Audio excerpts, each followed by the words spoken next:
In today's video we're going to have a look at 3 different lead-free solder alloys and see how they compare against basic 6040 lead solder. So you may have seen the video that I did a few years ago on the various different types of solder wire and how I thought they compared to each other whilst actually doing some soldering. But that video is a little bit less relevant these days, primarily because the majority of solder wires featured in it were lead-based solder wires, and almost all of those solder wires are not available anymore, often as a result of the manufacturers just not producing lead-based solder wire anymore. And even though there are still some that do, if you try and buy it through the proper distributors, they won't sell it to you as a hobbyist. You have to be a professional user. And for professional use, it's of limited use anyway. It's pretty much repairs only of old equipment. Anything new that you're selling or making has to be lead-free. And so a lot of people are being forced into the route of buying lead-free solder. Now, we have actually been using lead-free in the UK for quite a long time now, and the processes have evolved, and generally speaking, we're getting quite good reliability these days. So there's possibly a little bit less to complain about if you're just doing basic soldering. You should be able to get good results from lead-free solder. And what I want to do today is have a look at the various different types of alloy that you can get. We've got 3 samples here from SolderKing, which is a UK-based solder wire manufacturer. We've got Sc100e, SAC305, which is the industry standard type of solder, and then SAC405. It turns out there's a massive variety of different types of alloys, and they're all really quite confusing compared to what was available prior to lead-free solder. Basically, you used to just have your 6040 mix, which was the basic mix that everyone knew. You could pick your diameter and maybe a different type of flux. It could be rosin-based or acid-based or various other types of things. Generally speaking, though, it would always do a good job with your soldering. Some people preferred the 6337 eutectic just for its properties around the melting point, but really you couldn't go wrong with whatever type of solder wire you picked. Whereas these days, with a massive variety of different solder wires out there, and actually not a huge amount of useful information about the differences between them, what I thought we'd do today is have a look and see how these ones compare to each other, what the differences are, and then do some soldering again with it and see how they behave. So first of all, we'll look at the industry standard, that's SAC305. So the 3 in this is the amount of silver, 3% silver, and the 0.5 is the amount of copper in the alloy, so 0.5% copper. The copper is there to reduce the melting point of the solder wire, and it also improves the wetting whilst you're actually soldering. And the silver is there to improve the mechanical strength, but it also improves the behaviour if the solder joint is subject to thermal cycles, so it helps prevent the solder joint just cracking. And then this one has a melting point of 217 degrees C. Recommended that you actually solder with a soldering iron tip at about 350 degrees C. And this roughly 500 gram reel at a distributor would set you back about £55. Then we've got the SAC405, and the 4 indicating that we've got an extra 1% of silver. And this technically should give us more mechanical strength and even better behaviour if your PCB does have quite a lot of thermal cycling. It should help stop it cracking. This is not as common as 305. It's very slightly more expensive. I don't know how much this compares across brands, but if you buy 500 grams from the same distributor, it's only £1 more, £56 instead of £55.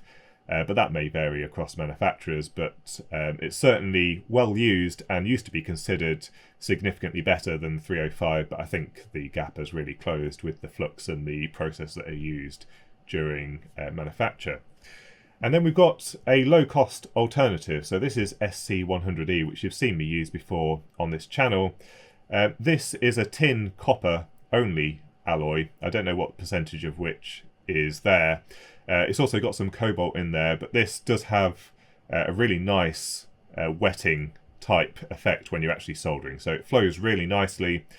Has a slightly higher melting point of 227. These ones both had a melting point of 217. So an extra 10 degrees on the melting point, and consequently it's recommended that you increase your soldering iron temperature to 360 to 380. So what that does mean is what you'd probably notice over time is that you're replacing your soldering iron tips more often because you're using it at a higher temperature, and so the tip is more likely to oxidize quicker. Now, I did say this was lower cost. Again, this 500 gram reel from the same distributor would cost £34, so you're seeing about a £21 saving by switching to this Sc100e alloy. To help us with our testing today, we're going to be using some PCBs that we've had made at our sponsor for this video, JLCPCB. Now, if you've watched the channel for a while, you will recognise these PCBs, but I had ran out because these solder PCBs have been incredibly useful during our testing. The first of these PCBs is the ones with rows of holes in it that allow us to solder in pin headers, and that kind of simulates general through-hole soldering. Now, it's been a while since I ordered black PCBs, but the surface finish seems to be absolutely immaculate. We've had various mixed results in the past, but this one appears to be completely flawless, so maybe they've refined the technique slightly, but that looks pretty good. For testing today, we're going to be using the JBC nitrogen handpiece, and I'm also going to be wiping down the solder wire with isopropyl alcohol, just to make sure that we've got no contaminants when we're actually doing the testing. To start off with, we'll just use the 6040 lead solder as a baseline. I have cleaned this solder wire, and let's see how we can get it to flow on this pad. Now, it flows extremely rapidly when you feed it into the joint. It's got a kind of milky looking flux, and you can see bits of the flux residue floating around on the top. Seems to be looking pretty shiny. And we're also able to spread it nice and easily around this pad, basically with no resistance. It feels like we're just dipping the soldering iron straight into a liquid. We're not really having any resistance here, despite there being quite a large gold pad. So that's the lead-based solder. Next, we've got the SAC305, and the soldering iron is at 350 degrees C, which is the recommended temperature for this solder. So we'll feed some into there. It seems to flow quite nicely into the joint.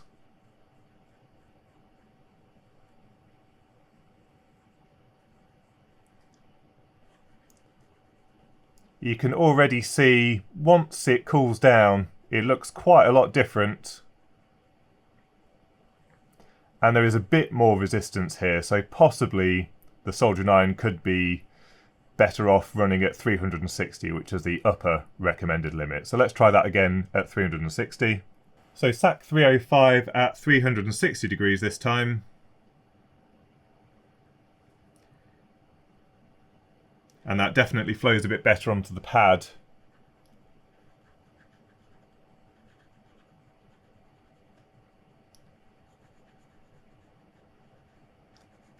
No difference in the appearance here, so really the only thing it helps with is how well it flows. Now that feels exactly the same as the lead-based solder that I was using before.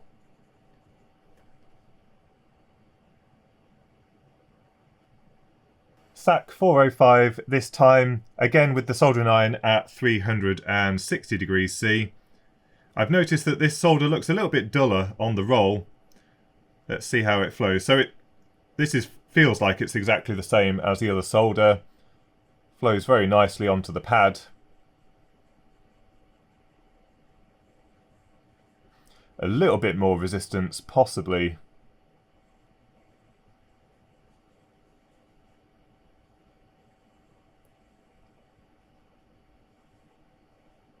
But yeah, we've still got quite long working times here. You can still see some flux residues on the PCB, so that's probably why.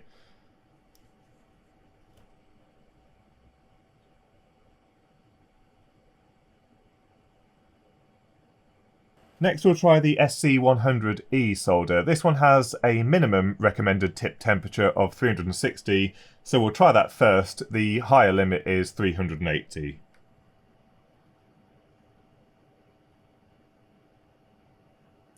So it seems to flow okay into the joint.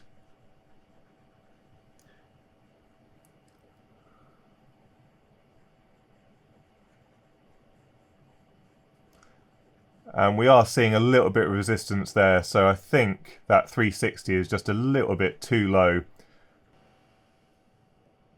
You can see the solder cooling quite quickly as we move the soldering iron around the pad. Let's try it at 380.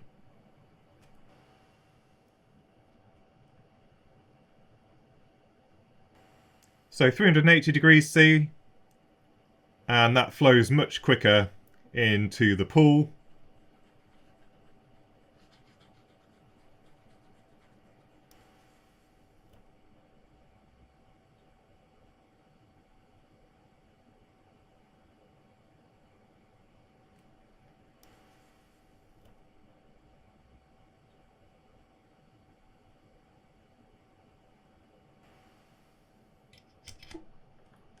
Apologies for the increased noise. We've got the fume extractor on because the flux in this is a little bit smoky. Now we're going to try soldering some pin headers, first of all just with the 6040 lead solder.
Next up we've got the SAC305 lead free.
Next up, SAC405.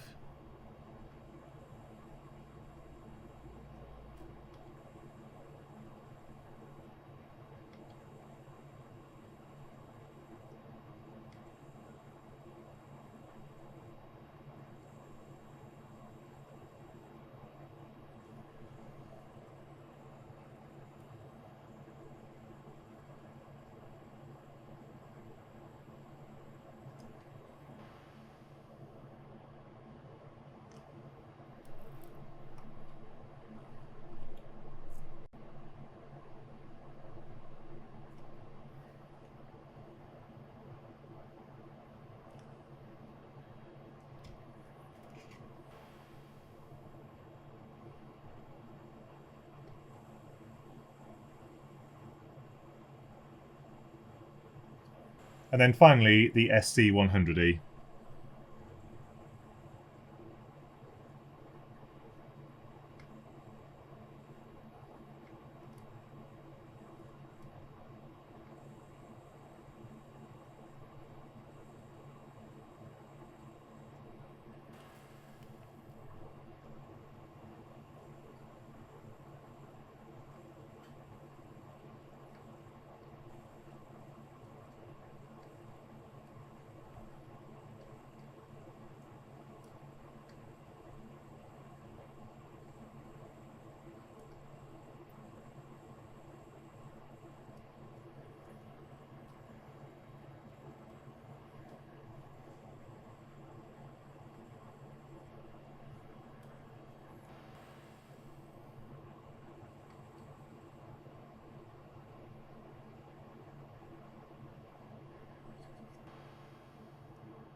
So I've cleaned off the solder residue from this PCB, and we've got a different solder in each vertical line. So leave a comment in the comment section down below with your guess as to which one of these is which type of solder.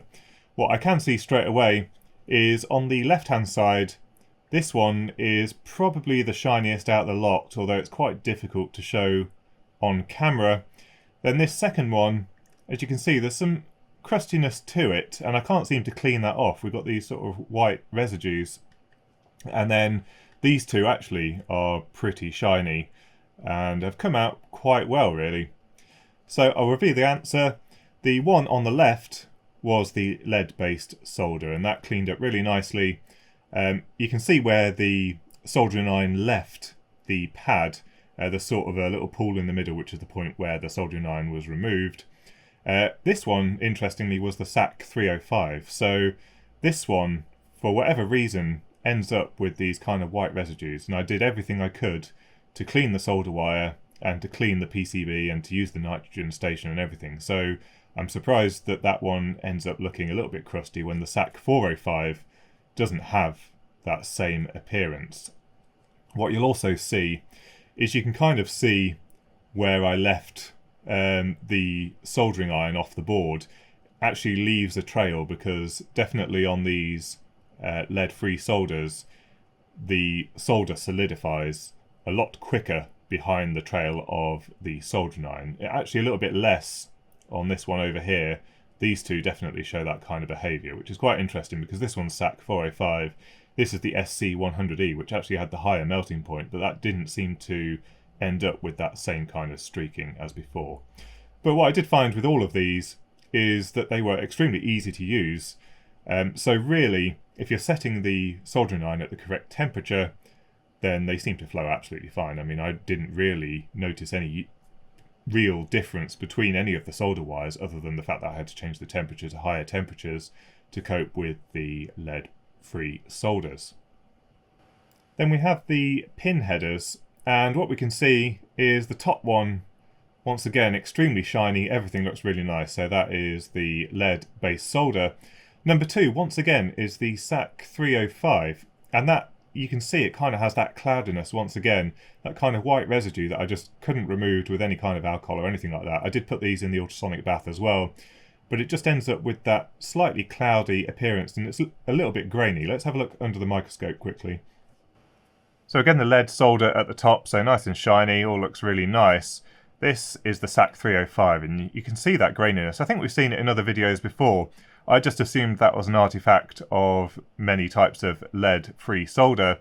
But when you compare it to the SAC405, that really doesn't appear to be the case. This one looks nice and shiny, possibly shinier than the lead.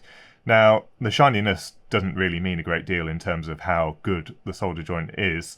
It's just the appearance is quite different, and it's surprising that we have that with just that small change in the amount of silver that's in the solder wire. Then we have the Sc100e, and that one is extremely shiny as well. Very, very clean finish. And that was kind of replicated on the squares of solder as well. We saw that it actually flowed really nicely. Chris at SolderKing did say that this one with the cobalt and everything in there would give a nice fast-flowing, shiny solder result, and that seems to have been what we've got here in the test. Now, something that I hear a lot is the lead-free solder alloys are a lot more difficult to do any kind of rework with, meaning if you were trying to repair a PCB, take an old component off and put a new one on, that solder is a lot more difficult to flow. So I think what we're just going to try here is using the soldering iron on these just to see if we can get it into that liquid state again, or whether it really drags around on the pad. So we've got the soldering iron once again. I don't expect any issues with the lead-based solder, so the soldering iron is up to temperature. And as we can see, that flows quite happily, so we've got no problem with that. Just clean off the tip. And I'll turn up the temperature to 360 for the SAC305, and let's see how this one behaves.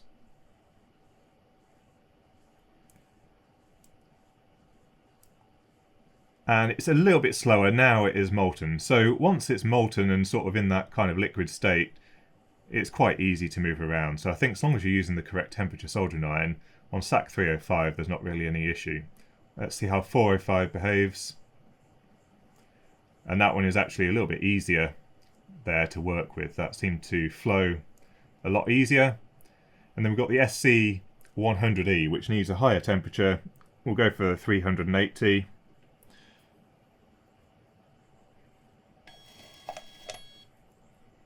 And see how this one flows. And really, not any issue at all. This one's got a little bit more resistance, but we've got to raise quite a lot of solder, quite a lot of metal up to a higher temperature because everything else is heat sinking the heat away. So we need a bit more energy to melt a little bit of solder with the Sc100e, but this is quite unrealistic. Normally we'd just be dealing with a little solder joint. So not really any comparative difference here, it's just that we need a higher temperature for the lead-free solders. Now I was hoping to do some surface mount soldering with these solder alloys, but I did have a go off camera and the diameter of these solder wires is just a little bit too wide, and basically I keep overloading the tip on the soldering iron. It's not giving consistent results. So I think I'll have to get hold of some 0.5 or 0.4mm solder wire, and then we can have a go at drag soldering on some extremely fine pitch components, because I think through-hole soldering, as we've seen in this video, actually works really well. And I had to go off camera quite a bit with the solder wires before I did this video, and basically what I found is so long as you set the temperature of the soldering iron correctly, it flows just like lead solder. In fact, it's, you wouldn't really know you were working with a different type of solder. It seems to flow absolutely fine. And we've seen that in the video today. These just flowed really nicely onto the pads. And even on this board here, although we needed more temperature for the Sc100e, it did flow really nicely over the board. No problems. It wasn't like it was dragging and really difficult to work with or anything. So generally speaking, it looks like we're not really at any disadvantage by moving to lead-free solder wire. Now, obviously, quality will vary depending on who you buy your lead-free solder wire from. We know SolderKing is one of the highest quality ones there. Probably, I think it's Loctite now these days, but multi-core solder wire, they'd be absolutely fine as well. But if we're getting some imports from China at the cheaper end of the cost scale, where there may be variability along the length of your solder wire, then you're probably going to have more trouble with those, and that's probably going to put most people off if you experience one of those types of solder wire. Now, I did mention about the temperature on the Sc100e. The main difference with using the lead-free solder wire over the lead-based in that case is really going to come down to your soldering iron tips. You're going to need to have your soldering iron at a higher temperature. I'd normally solder at about 320, and unless I needed to nudge it up just a little bit. This one needed that 380 degrees C. These two somewhere in the middle. But the higher that you have your soldering iron tip, the quicker it will oxidize. And the net result is you will need to replace your tip more often. I haven't got any quantity data in terms of how often I've had to replace any tips and how often you would do if you were using it. I've used quite a lot of lead-free recently, probably made a couple of thousand solder joints. The soldering iron tip is absolutely fine, so it may not be that much of a issue. And if you happen to have the luxury of using a nitrogen soldering station like the one that I've got here, this should extend the life of the tip. You can see there's basically no degradation of that tip, and we've used this quite a lot on and off camera. So this extends the life of the tip, but obviously this is a luxury piece of kit that cost a fortune in the first place. So if you've got any other tests that you would like me to do, don't forget to leave your thoughts in the comments section down below. A big thank you to Chris Ward at SolderKing for sending through these solder wires so that we can do these tests. Also, don't forget to visit JLCPCB if you're thinking about getting some PCBs made. And until next time, thanks for watching.